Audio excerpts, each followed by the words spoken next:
비즈니스가 되었든 국가 간의 외교가 되었든 똑같은 상황을 두고 다른 행동이 나온다면 분명 그것은 국가 간에 기분 나쁜 일이 될 수 있으며 그것은 지금까지 한국이 많이 당해온 것이었습니다. 그런데 이제 역으로 한국이 그것을 돌려주면서 역갑질 형태가 나오기 시작한 모습이 나왔는데요. 물론 그렇다고 해서 한국이 받은 것 같은 무례함이나 갑질의 형태를 되돌려줬다는 뜻은 아닙니다. 이는 실력과 비즈니스 논리, 정당한 과정 가운데 오히려 그런 일을 했던 이들이 무한해졌다는 뜻인데요. 게다가 이런 국가들은 한두 국가들 뿐만 아니라 다수의 국가가 포함되었다는 정황이 보이고 있습니다. 서방이나 유럽 강대국들은 애초에 동방의 한국에 대해서 약소국 취급한 지는 오래됐습니다. 현재 한국이 첨단 산업과 방산에서 치고 올라가 이만큼 인정받고 있는 것은 사실이지만 여전히 국제기구를 비롯해 국제사회에서 그들의 네트워크를 쉽게 뛰어넘기는 어렵다는 겁니다.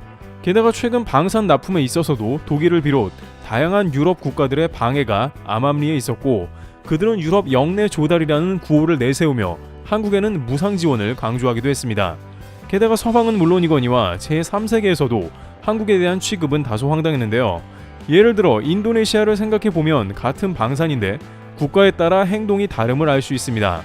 인도네시아는 한국의 FA50과 잠수함을 최초로 수입해준 국가이기에 고마운 나라이지만 사실상 그 이후의 행보는 한국의 큰 손해와 계약 번복이라는 최악의 모습으로 변했습니다. 하지만 그들은 같은 방산의 계약에서 한국과 서방에 보이는 태도가 분명히 달랐습니다. 한국에는 잠수함을 계약해놓고 계약금을 입금하지 않으면서 뒤통수를 쳤는데 그 가운데 당시 대우조선해양은 수백억 원에 해당되는 잠수함 부품을 주문해버렸습니다. 한국 입장에서는 계약서까지 썼기 때문에 당연히 진행한 프로세스였으나 그들은 막무가내였으며 최근에는 KF-21 분담금 납부 계획을 6월까지 하기로 해놓고 무시하며 묵묵부답인 상황입니다. 또한 이러하면은 방산뿐만이 아니라 국가의 인프라에서도 역시 마찬가지인데요. 그런데 이러한 면에서 이번에 역으로 똑같은 두 가지의 프로젝트 동시 진행해서 한국은 매우 다른 면을 보입니다. 한국은 최근 이들 국가에서 정반대의 행동을 보이면서 받은 것을 그대로 되돌려주고 있습니다. 실제 이 케이스를 보면 한국이 이 국가에 행한 모습이 정반대라는 것을 알 수 있는데요. 먼저 베트남 정부는 한국의 두 가지 국가 중대 인프라 프로젝트에 대한 도움을 요청했습니다. 일단은 약 70조 원짜리 프로젝트로 한국이 고속철을 놔달라는 도움 요청이었습니다. 우선 베트남은 코로나 이후 경제가 회복되면서 그간 접었던 남북 고속철도 산업을 다시 꺼내 들었습니다. 특히 한국은 현재 호치민 도시철도 산업과 밀접하게 연관이 되어 있어 계획 관련 국가에 포함되어 있는데요. 실제 2009년 10월 교통부는 베트남 철도와 관련하여 7개의 한국 투자 컨소시엄이 35km 규모의 하노이 전철 건설에 나선 바 있으며 나짱과 호치민을 연결하는 철도 프로젝트에 21억 달러 규모의 BOT 계약을 체결하였다고 발표한 바 있습니다. 이처럼 한국은 10수년 전부터 관련이 깊었습니다. 특히 베트남에서는 삼성과 LG 등 대기업이 입주하고 국가의 GDP 25%를 책임지기 시작하자 이렇게 사회 전반의 인프라 건설에 적극 한국을 참여시키는 모습을 다방면에서 보여왔습니다. 한국이 베트남에 가장 많이 투자한 국가이다 보니 어쩌면 이런 면은 당연하기도 하다는 의견입니다. 게다가 박항서 감독의 한류 열풍 등 베트남에서 한국에 대한 긍정적인 이미지가 매우 높고 코로나 이후 베트남 관광청이 관광객을 모객했는데 한국 관광객이 가장 많이 들어오고 있다고 합니다. 또한 최근 노태문 삼성전자 사장이 판민친 총리를 만난 자리에서 30억 달러 투자 의향을 보이면서 삼성전자의 반도체 패키지 부분의 시설과 고용을 늘린다고 협의하며 더욱 고무적이 된 것입니다. 그런데 뜻밖의 전혀 상상하지 못한 상황이 최근 수년간 베트남과 한국 사이에 발생했는데요. 베트남 하노이시의 지하철 건설 프로젝트에 참여하던 현대건설이 공산 중단의 선언을 내린 것입니다. 이것은 2019년부터 하노이시가 현대건설에 제대로 건설 대금을 지급하지 않았기 때문인데요. 처음에는 이에 대해 업계에서는 현대건설이 이해가 가지 않는다는 의견이 대부분이었습니다. 왜냐하면 하노이 지하철 프로젝트는 지하철 3호선과 역사 4개를 짓는 것으로 현대는 2억 달러를 수주했고 2022년에 완공될 예정으로 규모나 예산면에서 그리 크지 않은 프로젝트라 지연될 이유가 없다는 것입니다. 지연해봤자 비용만 많이 들게 되므로 현대건설은 빠르게 건설을 끝내야 한다는 의견이 나온 것이죠. 그러나 현대건설이 건설 중단까지 선언한 것은 하노이시에서 대금 지급이 안 된 게 처음이 아니었으며 공사 지연 보상비로 약 900억 원을 청구하자 하노이 도시철도위원회는 100억이면 충분하다며 거절했습니다. 현대건설은 이 계약이 하노이시 당국과 맺은 계약이라 이런 상황은 상상도 못했다고 토로하고 있습니다. 뜻밖의 베트남의 건설 대금 발목이 잡혀 공기까지 대거 지연되어 공사 대금이 불어나 버린 것입니다. 관계자들에 따르면 현대건설이 괴로운 것은 이것이 단순 비용 문제에서 오는 원인도 아니고 정치적인 충돌과 주민들의 보상 문제, 이해관계 등 막상 뚜껑을 열어보니 너무 다양한 문제가 혼재되어 있어 베트남 공산당 당국이 차일피일 지원하면서 공사 대금이 막대하게 늘어나는 상황이라고 전하고 있습니다. 따라서 이번 베트남 정부에서 제아물이 77조 원짜리 고속 전철을 건설한다고 하더라도 한국에서 섣불리 이런 대형 사업을 진행하는 것이 위험하다는 진단을 내리고 있다는 것입니다.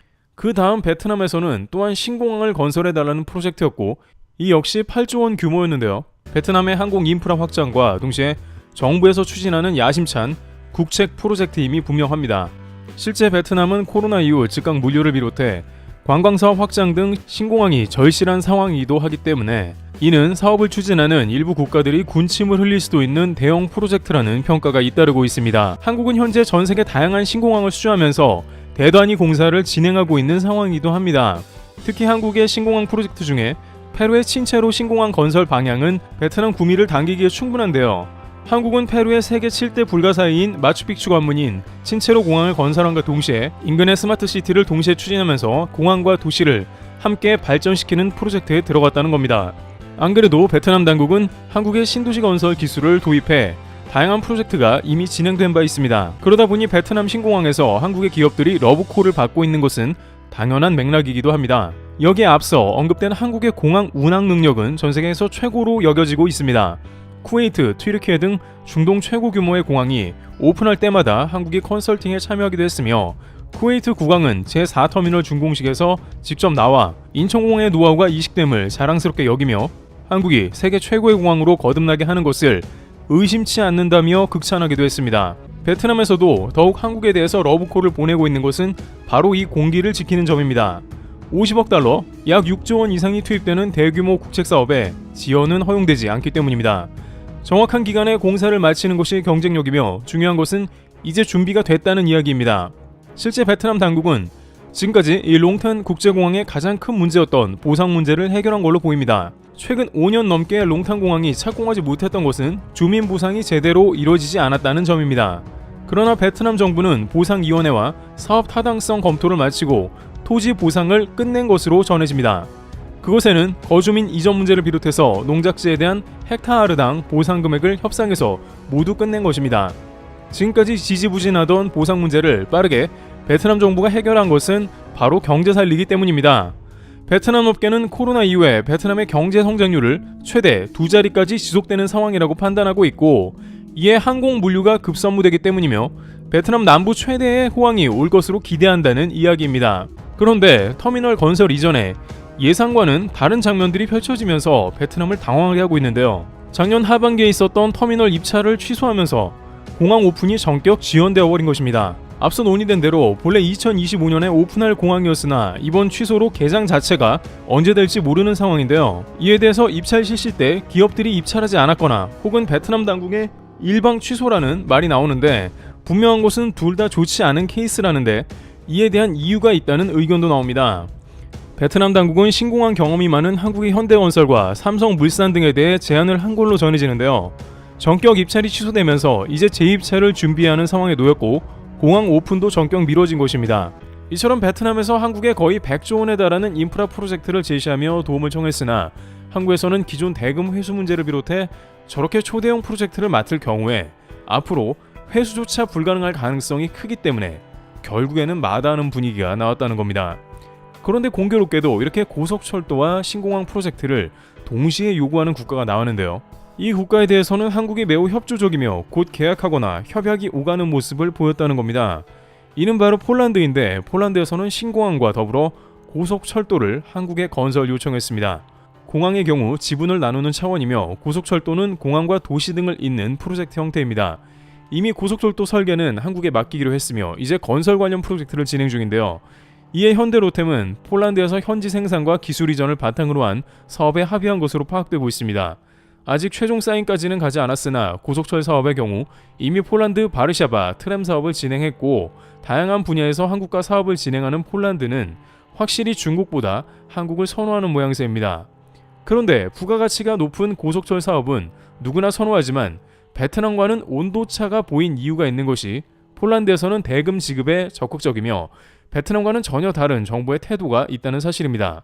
두 나라 모두 한국의 수출 흑자 상위 8위 이내 국가로 한국과 경협을 추진하고 있는 국가이지만 폴란드는 한국과 경협을 통해 벌어들인 돈을 한국에 다시 내주는데 매우 유연하게 움직이나 베트남은 한국을 통해서 벌어들인 돈이 결과적으로 나오는데 매우 어렵다는 결론이 나오는 것입니다.